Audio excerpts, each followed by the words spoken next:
एक बार की बात है, हिमालय राज जो कि पार्वती के पिता होते हैं, वे अपनी पुत्री के विवाह के बारे में चिंतित होते हैं कि कैसा होगा उनका जीवन साथी। ये सब बातें के लिए वे दुखी रहते हैं। हर पिता होते हैं।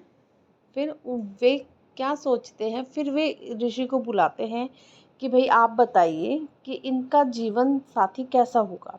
तब वे उन्हें बताते हैं कि वे विष पिएंगे, भूतों के साथ रहेंगे उनके पति। ठीक है, तो ऐसी ऐसी बातें उन्हें बताते हैं तो वो चिंतित हो जाते हैं। तब वे ऋषि से पूछते हैं कि क्या करें। तब वे उन्हें कहते हैं कि आप पार्वती को कहिए कि वो शिव के लिए तपस्या करे। तब कहीं से ये बात गंगा सुन रही होती है। गंगा भी हिमालय की पुत्री होती है जो कि पार्वती से बड़ी होती है। तब वो ऋषि ये बात भी बोलते हैं कि भाई जो उनके पति होंगे वो उनके उनके सभी दुखों का समाधान करेंगे और बहुत अच्छे वर होंगे उनके लिए। तब अच्छे वर की चाह में गंगा भी उनके लिए तपस्या कर रही होती है और यह बात कोई दासी जाकर पार्वती को बताती है कि जिस चीज़ के लिए तुम तपस्या कर रही हो उसी चीज़ के लिए गंगा भी तपस्या कर रही है। फिर ये कैसे संभव हो सकता है, एक स्त्री के दो पति और दो स्त्री के एक पति कैसे होगा।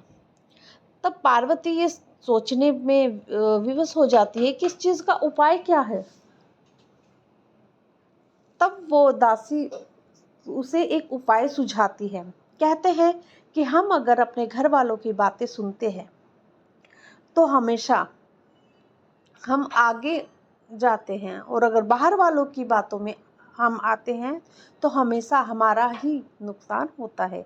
ऐसा ही कुछ पार्वती के साथ भी हुआ। तो वो कुछ कुछ युक्ति उसे बताती हैं तो वो वैसा ही करती है। तभी गंगा कहीं से गुजर रही होती है और पार्वती को दासी कहती है, पार्वती अगर तुम्हें सिर्फ पति रूप में चाहिए तो ऋषि जा रहे होंगे तो रास्ते में तुम्हें उनके ऊपर एक जल भरकर लोटा डालना होगा और जिससे वो प्रसन्न हो जाएंगे और तुम्हें वर के रूप में शिवजी पति देंगे। तब गंगा भी खुश हो जाती है कि ये युक्ति मैं भी कर सकती हूँ।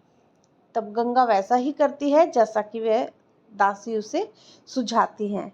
जैसे ही ऋषि आते हैं, राह से जा रहे होते हैं, वो एक लोटे भर के जल उनके ऊपर उड़ेल देती है, जिससे ऋषि जो होते हैं बहुत ज़्यादा क्रोधित हो जाते हैं। वह गंगा को बोलते हैं कि तुम हिमालय राज की पुत्री होकर के तुमने ऐसा काम कैसे कर दिया।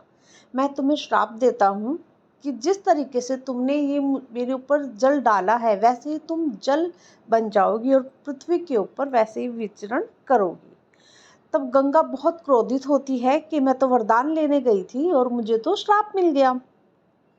तब वह पार्वती को सुनाती है कि तभी वो उन्हें श्राप दे रही होती है कि तुम अपनी बहन के साथ ऐसा कैसे कर सकती हो, मैं तुम्हें श्राप देती हूँ।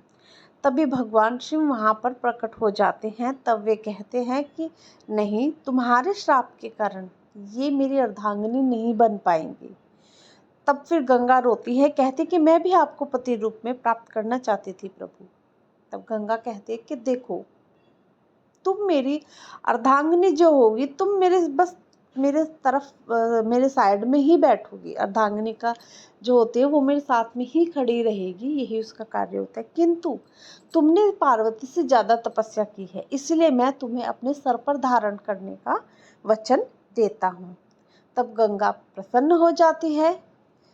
तो आज के बताइएगा कैसी लगी आपको ये कथा।